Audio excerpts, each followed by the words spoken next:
जब पार्टी की बात होती है तो नितिन नबीन जी मेरे बॉस हैं और मैं उनका कार्यकर्ता हूं। तारीख थी 20 जनवरी 2026। स्थान था बीजेपी मुख्यालय और मौका था नितिन नबीन की भाजपा के राष्ट्रीय अध्यक्ष पद पर ताजपोशी का। इसी कार्यक्रम में ये बात खुद प्रधानमंत्री नरेंद्र मोदी ने कही थी। पीएम मोदी के उसी बॉस यानी बीजेपी अध्यक्ष की अपनी खानदानी सीट, जहां पार्टी 35 साल से लगातार जीत रही थी, कभी 59% से कम वोट नहीं मिला। वहीं एक पूर्व चुनावी रणनीतिकार ने अपने पहले ही चुनाव में यह किला ढहा दिया।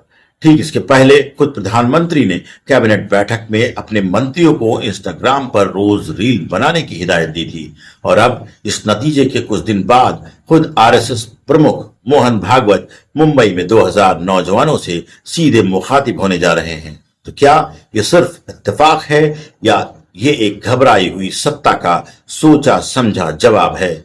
पूरी तथ्य आधारित पड़ताल इस वीडियो में।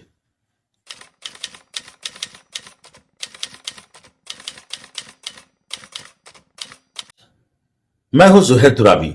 चलिए समझते हैं बांकीपुर में हुआ क्या, क्यों हुआ, इसका जेन जी आंदोलन से कितना नाता है और भागवत की ये पहल आखिर किस मजबूरी से निकली है। वो सीट जो कभी हारी नहीं, पटना की बांकीपुर विधानसभा सीट, शहरी, ऊंची जाति बहुल, कायस्थ प्रधान इलाका। यह सीट 2008 के परिसीमन से पहले पटना वेस्ट कहलाती थी और 1995 से लगातार बीजेपी के पास रही। पहले नितिन नबीन के पिता नबीन किशोर प्रसाद सिन्हा यहां से जीतते रहे, फिर खुद नितिन नबीन ने 4 बार यह सीट जीती। 2025 के विधानसभा चुनाव में तो 98,299 वोट और 63.25% वोट शेयर के साथ ये उपचुनाव हुआ ही इसलिए क्योंकि नितिन नबीन दिसंबर 2025 में बीजेपी के राष्ट्रीय कार्यकारी अध्यक्ष बने। जनवरी 2026 में राष्ट्रीय अध्यक्ष और मार्च 2026 में राज्यसभा पहुंचने के बाद उन्होंने ये विधानसभा सीट खाली कर दी। यानी ये कोई मामूली सीट नहीं थी, यह खुद बीजेपी अध्यक्ष की अपनी विरासत थी। नतीजा सिर्फ हार नहीं, ढहना। 3 अगस्त 2026 को आए नतीजों ने सबको चौंका दिया। जनसुराज पार्टी के प्रशांत किशोर ने बीजेपी के नीरज कुमार सिन्हा को करीब 19,324 वोटों से हरा दिया। मगर असली कहानी सिर्फ हार जीत के अंतर में नहीं, वोट शेयर के ढहने में है। 2025 में बीजेपी को यहां 63.25% वोट मिले थे। इस बार वो सीधे गिरकर तकरीबन 34% पर आ गया, यानी लगभग आधा। दिलचस्प यह भी है कि आरजेडी की रेखा कुमारी तीसरे नंबर पर रही, यानी मुकाबला मुख्यतः बीजेपी बनाम जनसुराज ही रहा। पारंपरिक विपक्ष इस लड़ाई में कहीं नहीं दिखा। द इंडियन एक्सप्रेस के विश्लेषण के मुताबिक यहां की करीब 37% आबादी अगड़ी जातियों की है, यानी ये वो वर्ग जो दशकों से बीजेपी का सबसे भरोसेमंद वोट बैंक रहा, वही इस बार बिखर गया। बीजेपी की अपनी चूकें। अब निष्पक्षता के लिए यह भी समझना जरूरी है कि यह सिर्फ किसी लहर की कहानी नहीं, इसमें बीजेपी की अपनी रणनीतिक गलतियां भी शामिल हैं। शुरुआत में पार्टी ने अभिषेक कुमार बंटी को उम्मीदवार बनाया। सीनियर नेताओं की मौजूदगी में नामांकन भी हुआ, मगर 30 घंटे के भीतर ही उन्होंने पारिवारिक कारणों का हवाला देकर नाम वापस ले लिया। असली वजह बताई गई कि उनके पिता का नाम 1990 के दशक के चारा घोटाले से जुड़ा था, जो खुद लालू प्रसाद यादव के खिलाफ बीजेपी का पुराना हथियार रहा है। आखिरकार एक अपेक्षाकृत कम चर्चित कार्यकर्ता नीरज कुमार सिन्हा को उतारा गया। इसी बीच पूर्व केंद्रीय मंत्री रविशंकर प्रसाद का यह बयान भी सुर्खियों में रहा। बांकीपुर में बीजेपी टिकट पर कुत्ता या बिल्ली भी लड़े तो जीत जाएगा। हालांकि बाद में उन्होंने इस बयान से इनकार किया। नतीजा आने से पहले ही पटना में कार्यकर्ता जीत के लड्डू तैयार कर रहे थे, जो नतीजे के बाद सोशल मीडिया पर मजाक का विषय बन गया। वही रात जब पीएम ने खुद सेल्फी वीडियो बनाया। अब एक बेहद दिलचस्प कड़ी। रिपब्लिक वर्ल्ड और द स्वाइप अप की रिपोर्ट के मुताबिक 23 जुलाई की रात 11:52 पर खुद प्रधानमंत्री मोदी ने अपने फ्रंट कैमरे से एक सेल्फी स्टाइल वीडियो पोस्ट किया, जिसमें उन्होंने कहा, मैं जानता हूं कि पेपर लीक कोई मामूली विषय नहीं है। यह वीडियो जानबूझकर एक इंस्टाग्राम रील जैसा लगे इस अंदाज से बनाया गया था। अगले ही दिन यानी 24 जुलाई को कैबिनेट बैठक में जहां पेपर लीक विरोधी सख्त कानून को मंजूरी दी जा रही थी, खुद प्रधानमंत्री ने मंत्रियों से पूछा कि उनमें से कितने इंस्टाग्राम पर सक्रिय हैं और उन्हें नियमित रील और लाइव सेशन करने की हिदायत दी।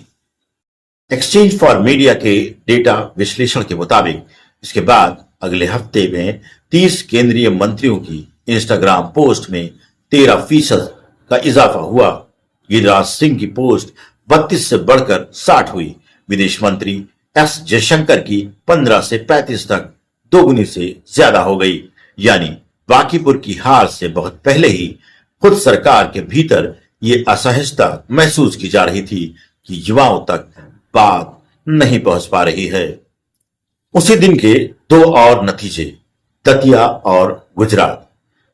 एक और जरूरी संतुलनकारी तथ्य, 3 अगस्त को सिर्फ बांकीपुर में उपचुनाव नहीं था, उसी दिन मध्य प्रदेश की दतिया सीट पर भी बीजेपी हार गई।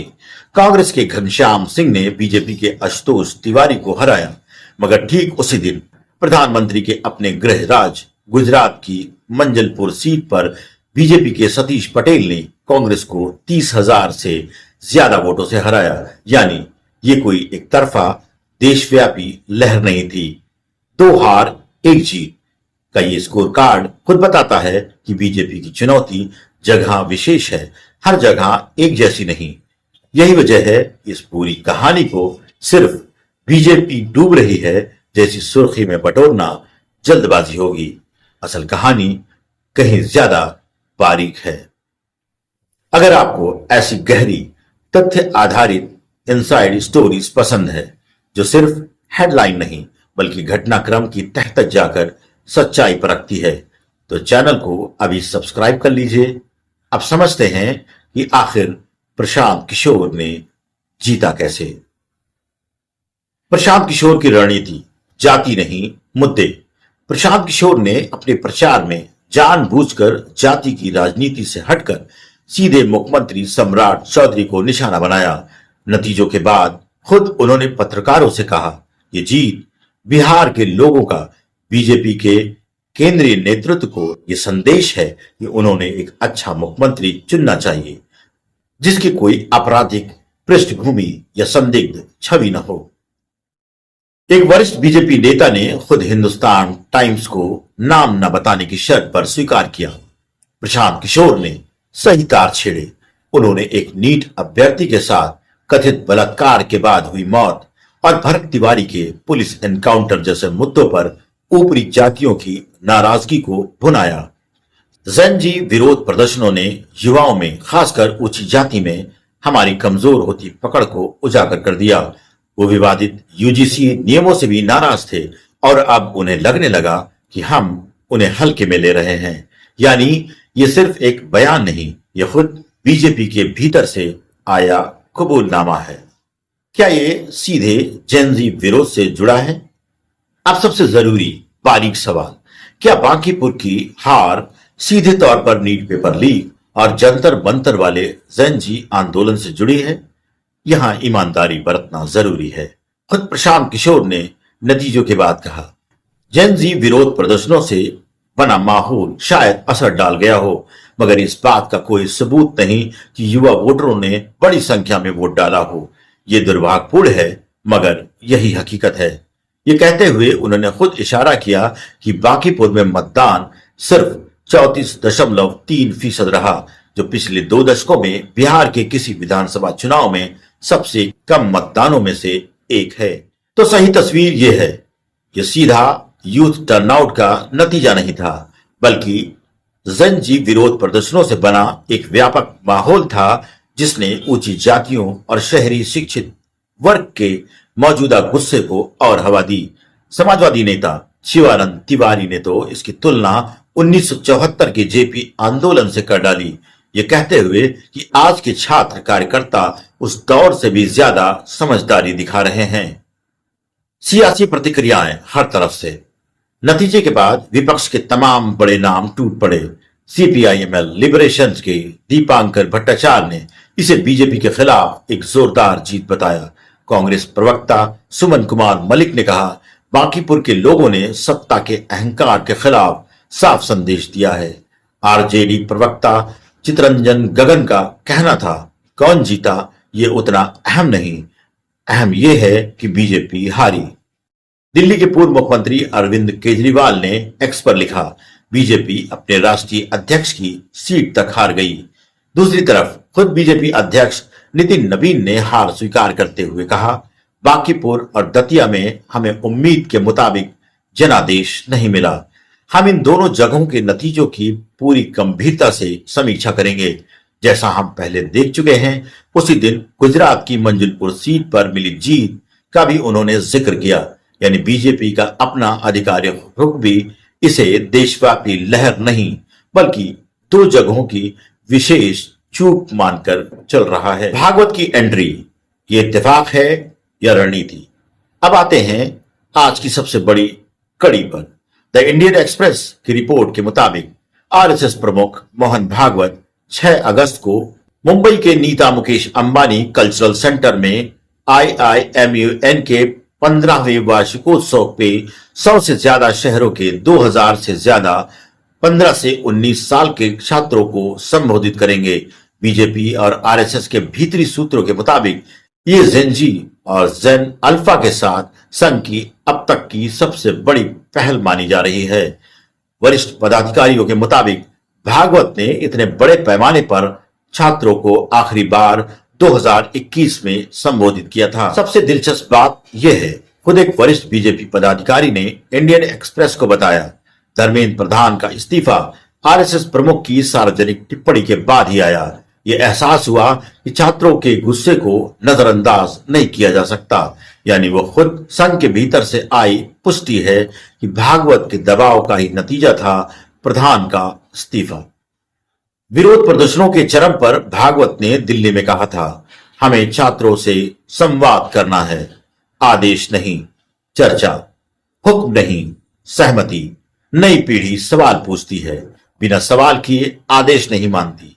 हमें उन्हें कारण समझाने होंगे, ढेर सारा प्यार और वक्त देना होगा। संघ परिवार के भीतर आत्ममंथन, ये सिर्फ भागवत के एक भाषण तक सीमित नहीं। आरएसएस के महासचिव दत्तात्रेय होसबोले ने पिछले हफ्ते शैक्षणिक संस्थानों से कहा कि वो बदलती पीढ़ी की आकांक्षाओं के साथ खुद को ढालें, भारत के सभ्यतागत मूल्यों में जड़ें जमाए रखते हुए। संयुक्त महासचिव अतुल लिमये ने अखिल भारतीय विद्यार्थी परिषद यानी एबीवीपी से सीधे सवाल पूछा कि वामपंथी छात्र संगठन इन विरोध प्रदर्शनों के दौरान माहौल तय करने में कैसे कामयाब रहे और एबीवीपी को अपना तरीका नए सिरे से गढ़ने को कहा। भीतर भी ये आत्ममंथन साफ झलकता है। एक वरिष्ठ बीजेपी पदाधिकारी ने खुलकर स्वीकार किया, इन प्रदर्शनों ने दिखाया कि संगठन और छात्रों के बीच एक गहरी खाई है।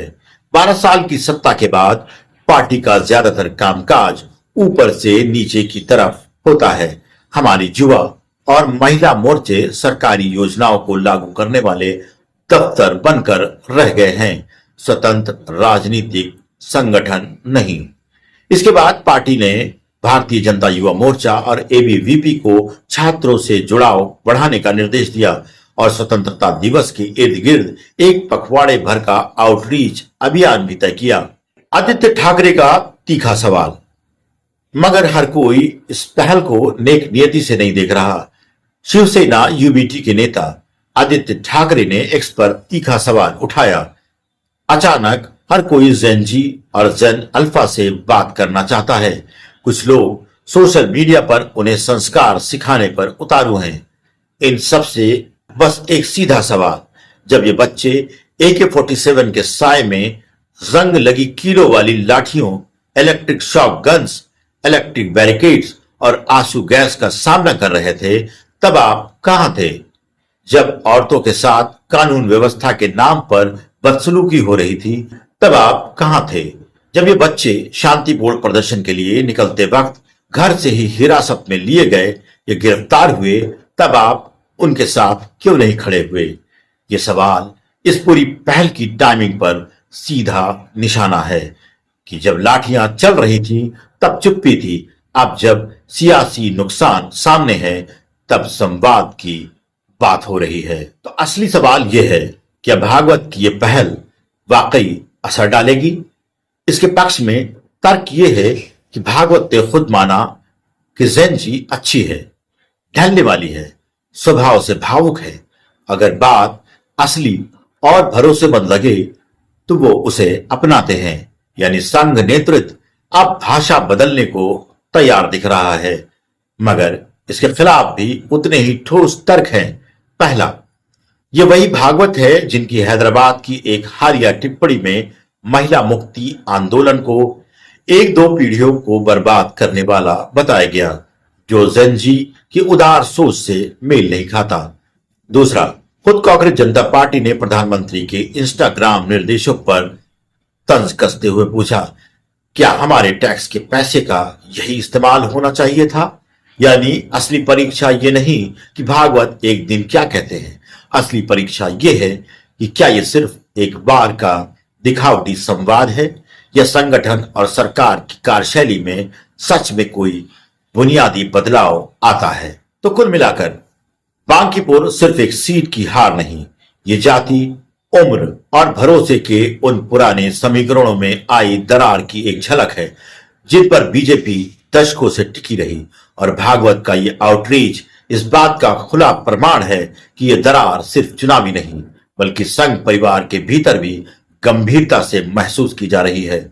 अगला असली इम्तिहान होगा, क्या यह सिर्फ एक भाषण बनकर रह जाता है या इसके बाद जमीन पर वाकई कुछ बदलता है। मैं जुहैर तुराबी इस वीडियो में आपसे विदा लेता हूं। अगर वीडियो पसंद आया हो, लाइक सब्सक्राइब जरूर कीजिए। अपना और अपनों का ख्याल रखिए। शुक्रिया।